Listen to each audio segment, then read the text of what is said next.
channel. My name is Mabotseba and I am a blogger at josiemamihood.com. So please do check it out once you're done watching this video. Right, so please, before we continue, please click the subscribe button. And if you like what we're talking about, please do click on the like button for me so I can know if you really like the content. Right, so what we're talking about today is changing your career after 30. Right, so I wrote down a couple of points on my blog about this topic, but I just wanted to expand a bit on it, on the points. And I've since learned about a couple more things that you can do.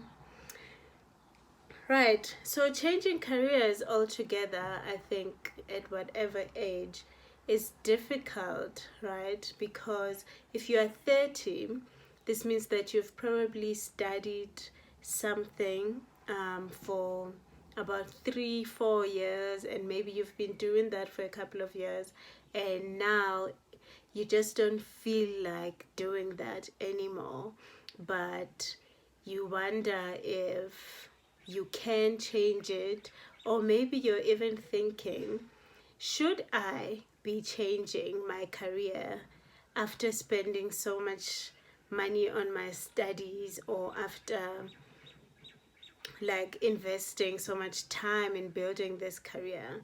But I believe that you should always do what you want or what feels right with you. If your career is no longer fulfilling to you, then there's really no use in trying to stick it out just because you've been doing it for 10 years, right? So if you are at that point, stick with me. I have a couple of points that might help you out.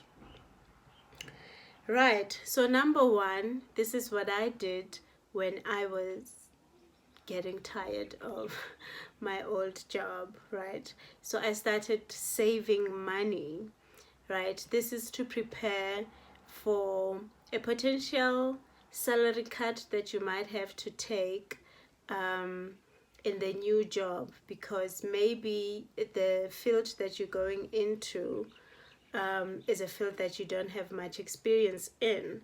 So meaning that you're likely going to take a entry level job or a junior position, right? But if you save money, if you start saving, then you can start paying off your debt or just cutting down to prepare yourself for what might come with a new job, right? If you get it. We hope you get it. Right. So the second thing is to research.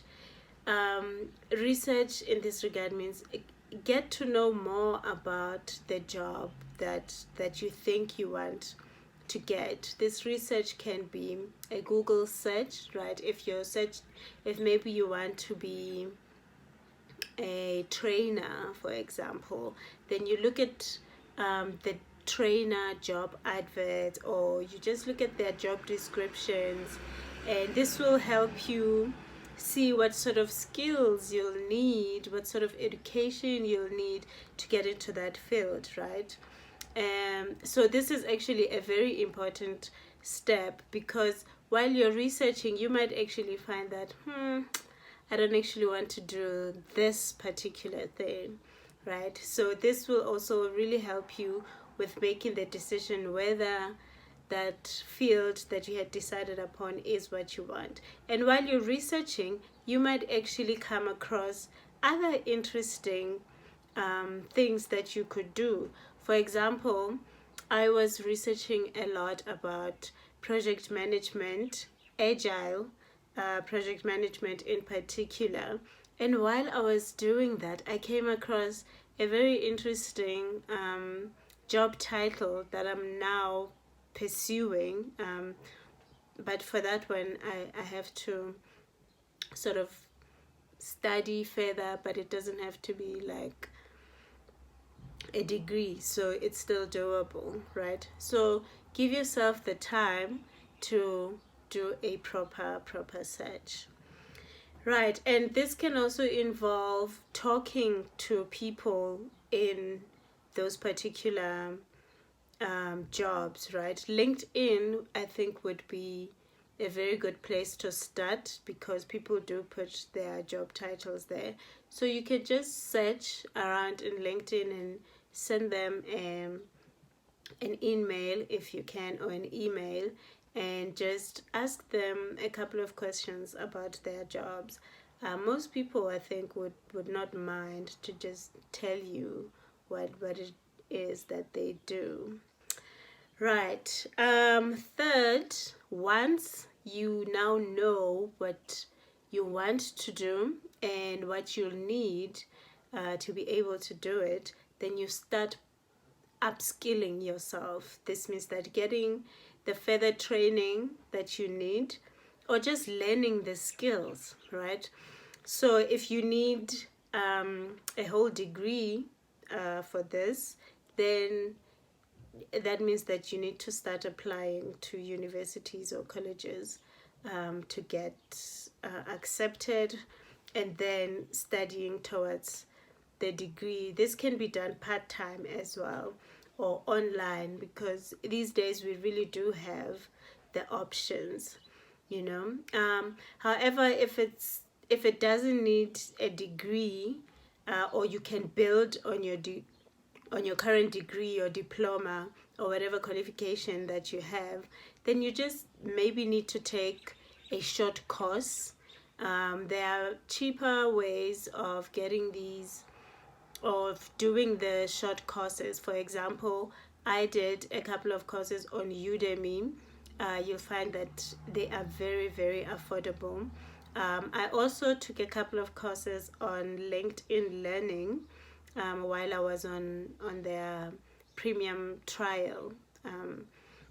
So you can also try that. But online, there are so many avenues that you can use to study further and upskill yourself.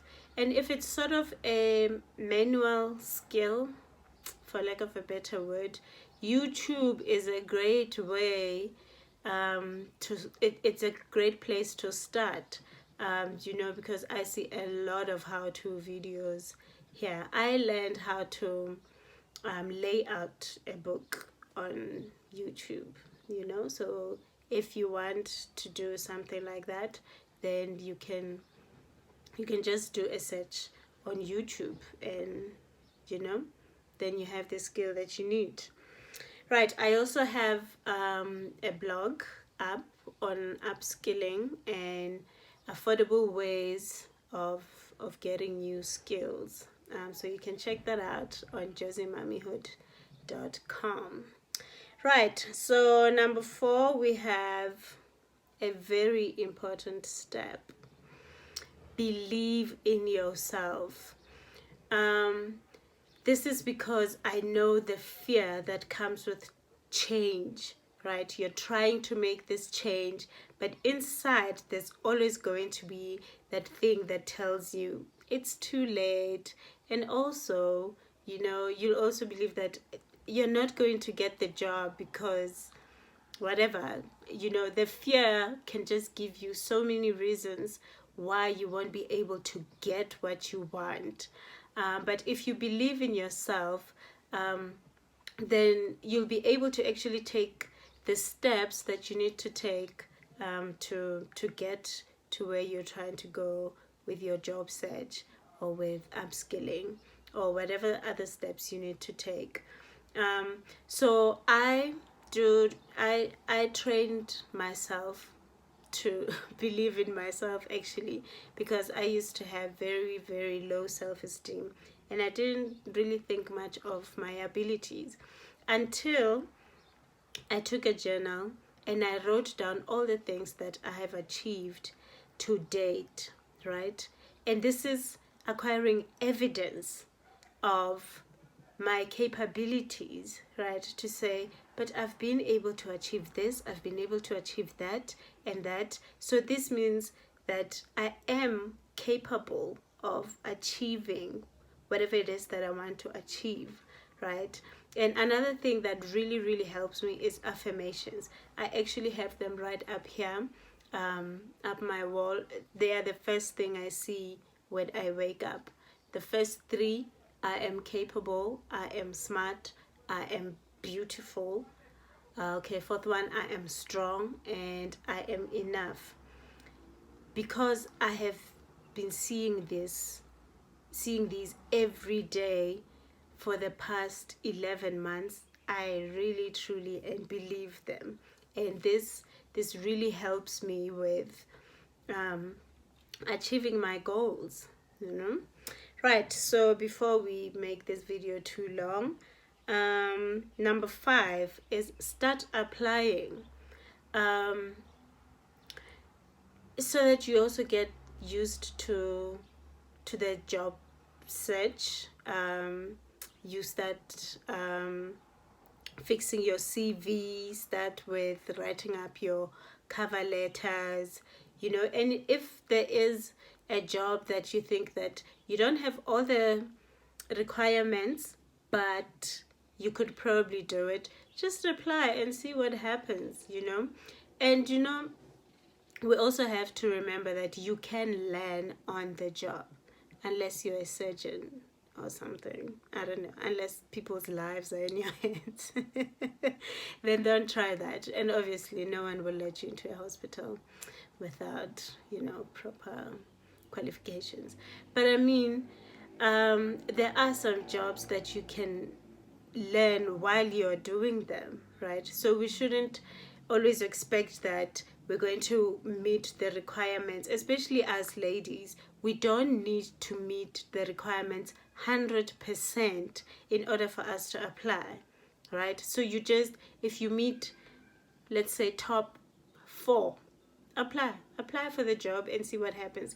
If they say no, that's the worst they could say. They just say no, and then nothing happens, right? And also, applying early means that you might actually get to go into interviews, right, and see what sort of questions the HR people ask for this job. And if you don't get that job, then I feel like you'll be better prepared for the next one, because you sort of have an idea of what it is that they want.